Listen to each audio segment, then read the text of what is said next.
Praise the Lord. கர்த்தருடைய பரிசுத்த நாமத்துக்கு மகிமை உண்டாவதாக.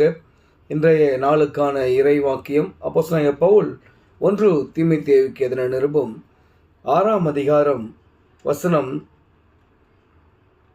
10ஆம் வசனம். பண ஆசை எல்லா தீமைக்கும் வேறாயிருக்கிறது. சிலர் அதை இச்சித்து விசுவாசத்தை விட்டு வழுவி அநேக வேதனைகளாலே தங்களை உருவ கொத்தி கொண்டிருக்கிறார்கள். எனக்கு அருமையானவர்களே, இன்று நாம் வாழ்கின்ற இந்த சமுதாயமானது, இந்த உலகமானது ஒருவருடைய அந்தஸ்தை வைத்து தான் அவருக்கான மரியாதை கொடுக்கப்படுகிறது. இதுதான் உலகத்தினுடைய நீதி. ஆனால் வேதாகமம் சொல்கிறது, இந்த பண ஆசை என்பது எல்லா பாவத்துக்கும் வேறாக இருக்குதான். நம்மளுக்கு எல்லாருக்குமே தெரியும். இன்றைய காலகட்டங்களில் வெளியில் போகும்போது பார்த்திங்கன்னு சொன்னால் நிறைய பேர் சொன்னதுண்டு, கழுத்துலேருந்து செயின் எடுத்துகிட்டு போயிட்டாங்க,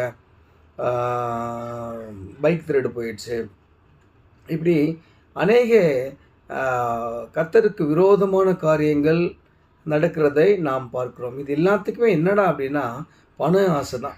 இதை மட்டும் இல்லை, நம்ம செய்கிற ஒரு பெரிய தப்பு என்னடான்னா, இப்போது நம்ம கையில் ஒரு ஒரு ஒரு ஒரு அமௌண்ட் இருக்குது, ஒரு கொஞ்சம் பணம் இருக்குதுன்னா அந்த பணத்தை வச்சு நம்ம என்ன பண்ண முடியுமோன்னு பார்க்க மாட்டோம். சரி, இதை வச்சுக்கலாம், கொஞ்சம் பக்கத்தில் கடை வாங்கிக்கலாம், அண்ணன் தருவார், அக்கா தருவார், இல்லை அங்கே போய் நான் கேட்டு வரேன் அப்படின்னு சொல்லி போயிட்டு நம்ம அங்கே என்ன பண்ணுவோம், மாட்டிக்குவோம். அவங்கக்கிட்ட வாங்கிட்டு வருவோம். அது நம்ம திரும்ப கொடுக்க முடியுமா, இல்லை நம்மளுக்கு அது தேவையா, அத்தியாவசியமாக? அது ஒரு வீடு என்பது எல்லாருக்குமே அத்தியாவசியம். ஆனால் அந்த வீடை பிரம்மாண்டமாக கட்டணும், நான் 10 பேர் வந்து பார்த்தப்பா வீடு இப்படி இருக்குதுப்பா, சூப்பராக இருக்குதுப்பா அப்படின்னு பாராட்டு அவங்க போயிடுவாங்க, சொல்லிட்டு போய் என்ன தான் சொல்லுவாங்க பின்னாடி, எல்லாமே கடத்தில் வாங்கி கட்டிக்கிறான்டா, அவங்ககிட்ட இவ்வளோ வாங்கியிருக்கான், இவங்ககிட்ட அவ்வளோ வாங்கியிருக்கான், உன்னோட மரியாதை போய் நம்ம நினைக்கிறோம். நம்மளை வந்து பெருமையாக பேசுவாங்க, நம்ம இவ்வளோ பெரிய வீடு கட்டிருக்கோம், பார்க்குறப்ப அண்ணா உனக்கு நான் தோத்துறையா அப்படின்னு சொல்லுவாங்க. அப்படின்னு பெருமைக்குரிய காரியங்களை நாம் எடுத்துக்கிறோம். ஆனால் அந்த பண ஆசை எவ்வளோ தீமைக்கு வேறுனா, கட்சியில் அந்த வீட்டையே விற்க வேண்டியதாக ஆகிடும், நம் கையில் இந்த பணமும் போயிடும், அந்த கட்ட வேண்டியவங்களுக்கு தேவையான வட்டியும் கட்ட முடியாது, பணத்தையும் கட்ட முடியாது.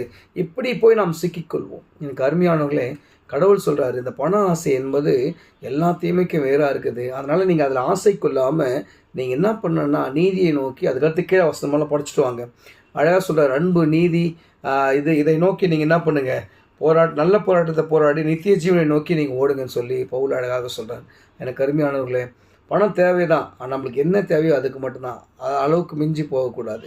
அதனால் அந்த பண ஆசையை தூக்கி போட்டு கர்த்தருடைய நாமத்தை பற்றி கொள்ளுங்க, வேதத்தை வாசிங்க. கர்த்தர் நமக்கு என்ன தேவை என்பதை அவர்